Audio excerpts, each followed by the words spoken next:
You didn't lash out. You didn't cry. You made a rational decision, and still, it ruined everything. So what if the voice in your head that sounds the most reasonable is actually the one that's been quietly sabotaging you? In this video, you'll discover 5 mental traps that disguise themselves as logic, but keep you stuck in fear, paralysis, and self-betrayal. Yes, overthinking protects you from risk, but it also protects you from growth. Because not every thought is truth, and not every logical choice is wise. You don't scream, you don't act impulsively, you don't make wild decisions. Instead, you explain. You explain why it's not the right time, why it's too risky, why it doesn't make sense on paper, why you'll wait just a little longer.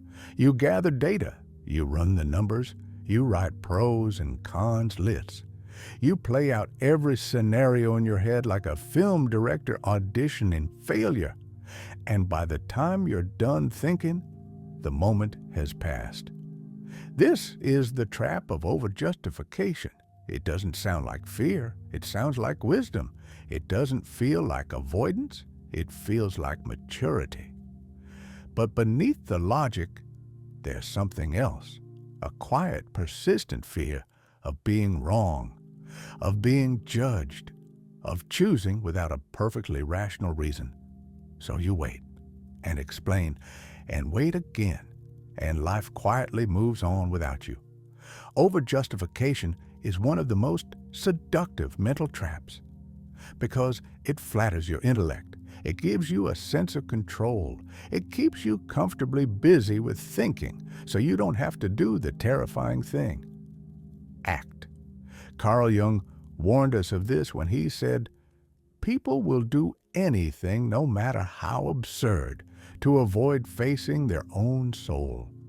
And sometimes, logic is just the prettiest way to run from yourself. The irony? You're not trying to lie to others. You're trying to convince yourself that ignoring your intuition is the smart choice.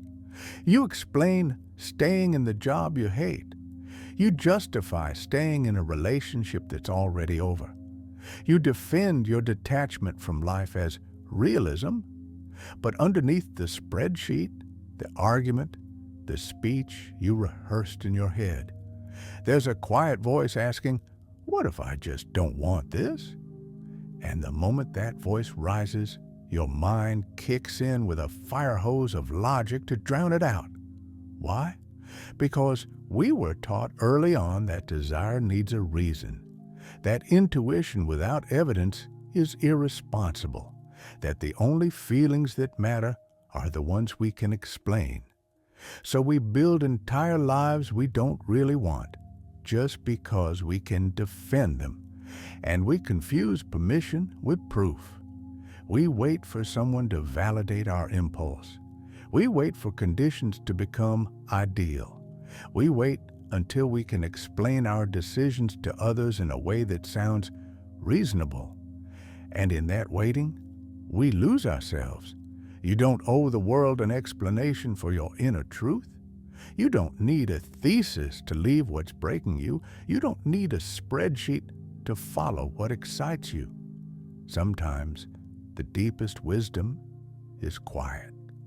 Sometimes your soul moves before your mind can understand, and your job is not to explain it. Your job is to trust it. Overjustification becomes a pattern of self-betrayal. You say, "I'll know when it's time," but really, you already know. You're just afraid to admit it without a solid defense. You say, "I'm still figuring it out," but really, you figured it out 100 times and just haven't given yourself permission to act. You say, "I just want to be sure," but deep down, you're trying to be safe, and logic becomes your shield. But a shield can also be a cage. So how do you break this trap? You begin by recognizing the moments when logic is no longer a tool, but a delay tactic. You begin by noticing how often your thinking is really just rehearsed fear. You start asking different questions, not, is this reasonable? But, is this real for me? Not, will others understand? But, will I regret not choosing this?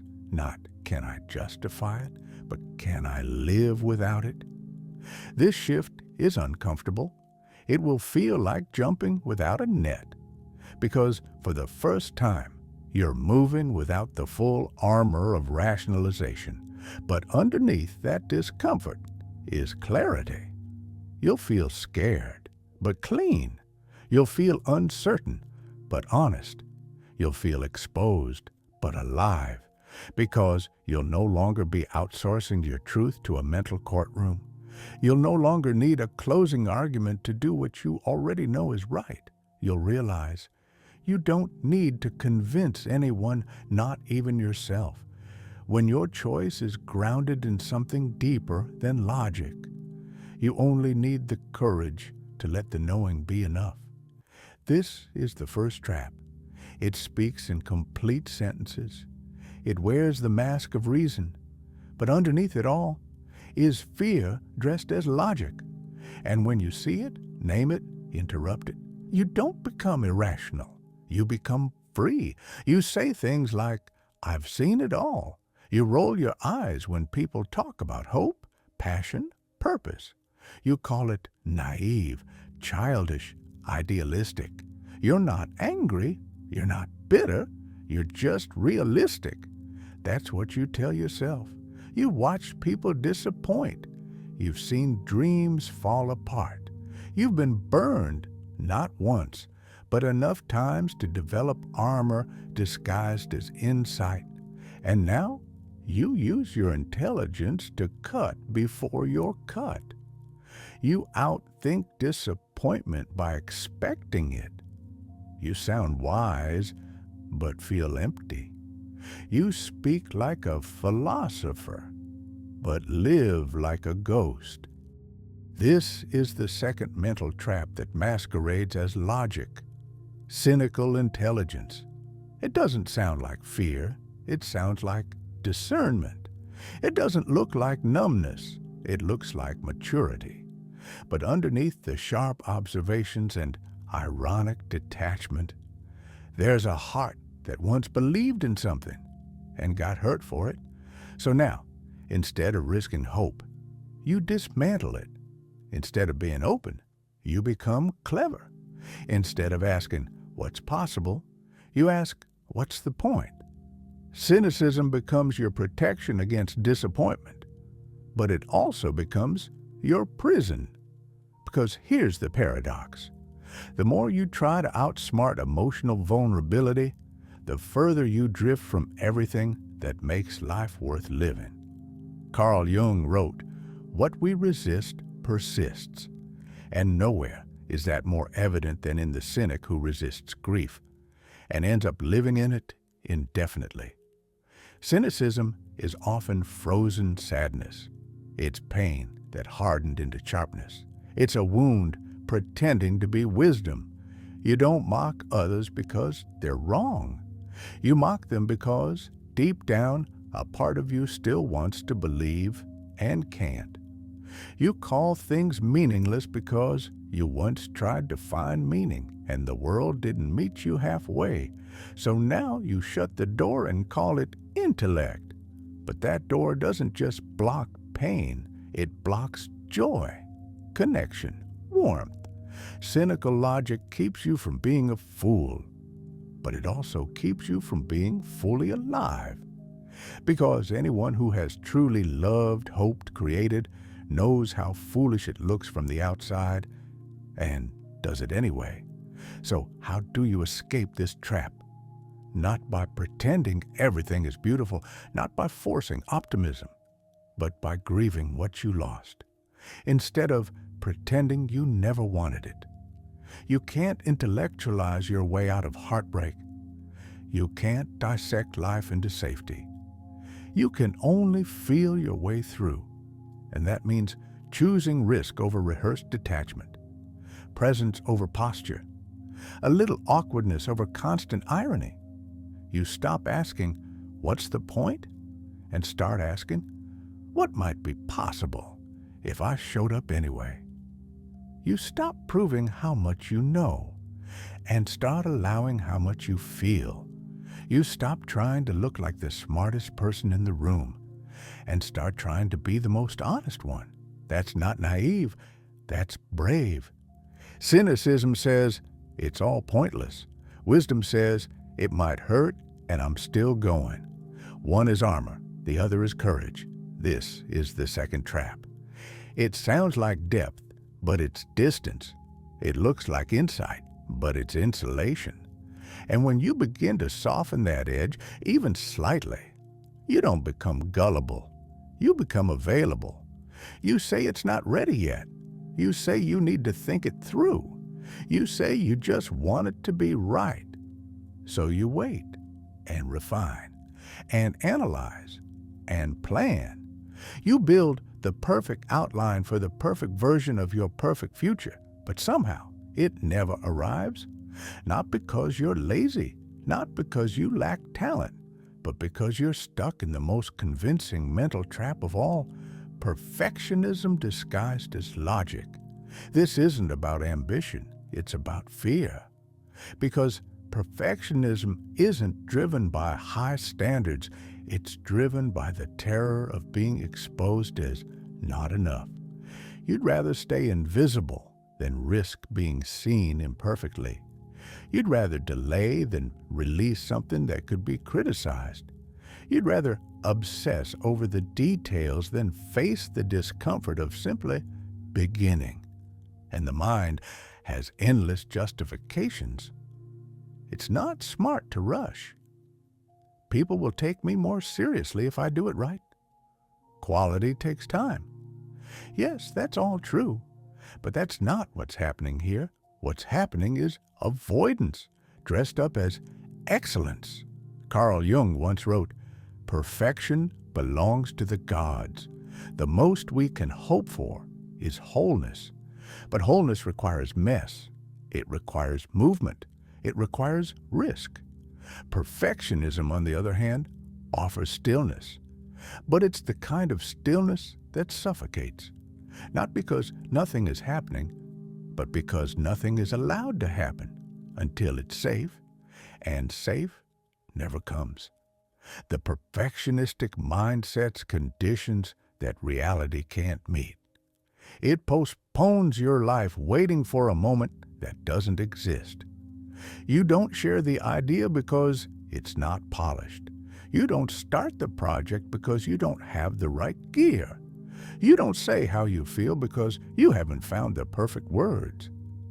And all the while, life moves, people grow, opportunities pass, and you're still stuck, not in failure, but in potential.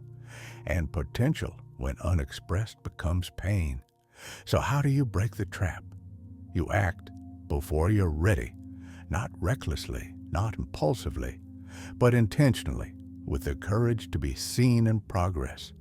You lower the bar from perfect to true, from flawless to alive. You allow the version that's 80% done to meet the world, because the version that's 100% perfect never will. You stop worshiping quality so much that you silence your creativity. You stop calling your hesitation intelligence when it's actually fear. You say something poorly instead of saying nothing. You show up imperfectly instead of not at all. And slowly, the spell breaks. You realize no one was waiting for you to be perfect. They were waiting for you to be honest, because honesty moves people. Honesty builds momentum. And honesty, not perfection, is what creates the life you're meant to live. This is the third trap. It wears the clean clothes of logic. It sounds like responsibility, but it leaves you frozen. And when you finally step past it, you don't become sloppy. You become real. You don't raise your voice. You don't cry. You don't make a scene. You stay calm, collected, in control. People admire your composure. They call you strong, mature, grounded. But late at night, when the distractions fade, you feel the weight you never show. And sometimes it aches without a name. This is the fourth mental trap that wears the mask of logic. Emotional suppression disguised as maturity. It doesn't shout, it doesn't argue, it quietly tightens around your chest and calls it discipline. You've been taught that feelings are dangerous, that anger is immature, that sadness is weakness, that vulnerability is a liability. So now, you stay one step ahead of your emotions. You rationalize them. You understand instead of express. You turn heartbreak into a timeline, grief into a list of facts, disappointment into a philosophical theory, and you believe this is growth. But often, it's avoidance. Carl Jung once said, "There is no coming to consciousness without pain." And yet, you've learned to bypass that pain using intellect, to protect your identity from the messiness of feeling too much. But feelings don't disappear just because they're quiet. They wait. They store themselves in the body, in tension, in fatigue, in the disconnection you can't quite name. You've mastered the language of logic, but your heart speaks another tongue, and the longer you ignore it, the more fluent you become in disconnection. You start to lose touch with what you want. You find it harder to cry. You explain away joy before you even feel it. You become emotionally fluent in everyone else's life, but illiterate in your own. Because emotions aren't noise, they're information. Not always accurate, but always meaningful. They are signals from the unconscious, messages from the parts of you that words can't reach.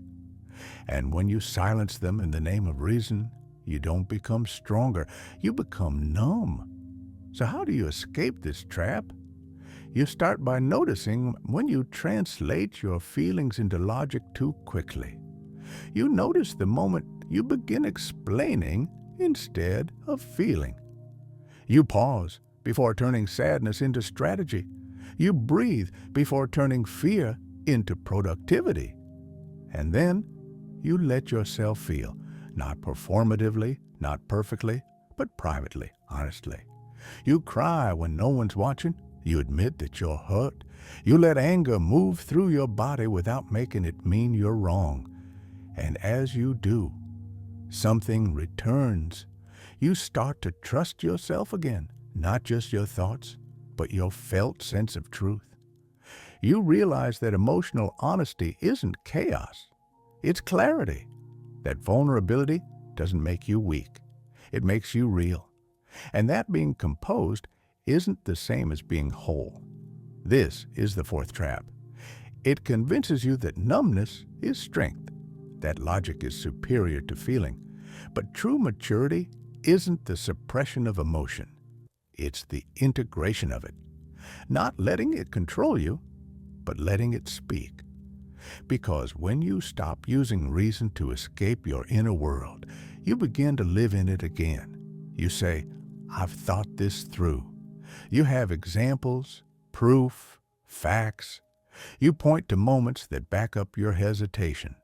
People always leave. I always mess things up.